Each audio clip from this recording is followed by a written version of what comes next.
Hello guys, అందరూ ఎలా ఉన్నారు?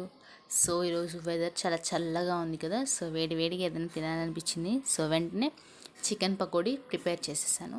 చాలా ఈజీగా, సింపుల్గా, టేస్టీగా చికెన్ పకోడీ ఎలా చేయాలో ఇప్పుడు చూసేసేయండి.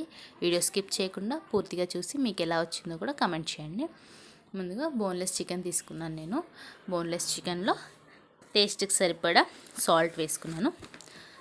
నెక్స్ట్ ధనియా పౌడర్ వేసుకోండి. ధనియా పౌడర్ కూడా ఎక్కువ వేసుకోవద్దు, ఏది వేసుకున్నా మినిమల్గా వేసుకోండి.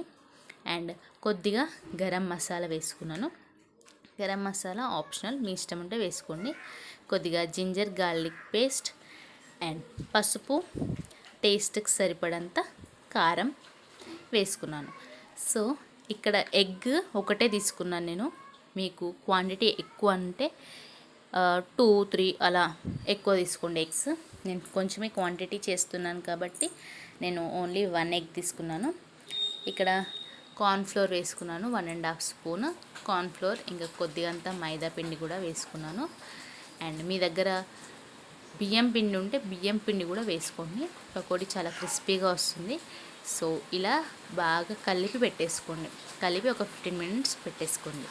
నెక్స్ట్ స్టవ్ పైన ఒక పెనం పెట్టుకొని ఆయిల్ వేసుకొని ఆయిల్ బాగా హీట్ ఎక్కనివ్వాలి. హీట్ ఎక్కాక మనం చేసుకున్న చికెన్ పకోడీ మిశ్రమాన్ని ఆయిల్లోకి వేసుకోవాలి.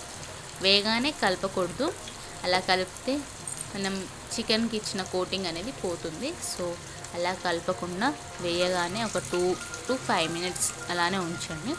అలా ఉంచాక కొంచెం కలర్ చేంజ్ అవుతున్నప్పుడు మనం గరిటెతో కలపాలి. సో ఇలా చూసారా, మనం వీడియోలో చూపిస్తున్నట్టు కొంచెం కలర్ చేంజ్ అయ్యాయి.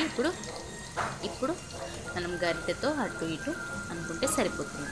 సో ఇలా చేయడం వల్ల ఏంటంటే దానికి ఉన్న కోటింగ్ అనేది వెళ్ళిపోకుండా ఉంటుంది. సో నేను మీడియం ఫ్లేమ్లోనే ఇదంతా చేస్తున్నాను. హై ఫ్లేమ్లో చేస్తే ఏంటంటే ముక్క లోపల వరకు ఉడకదు. సో చూసారు కదా, ఈ కలర్ వచ్చాక మనం సర్వింగ్ ప్లేట్లోకి తీసుకొని సర్వ్ చేసేసుకోవడమే.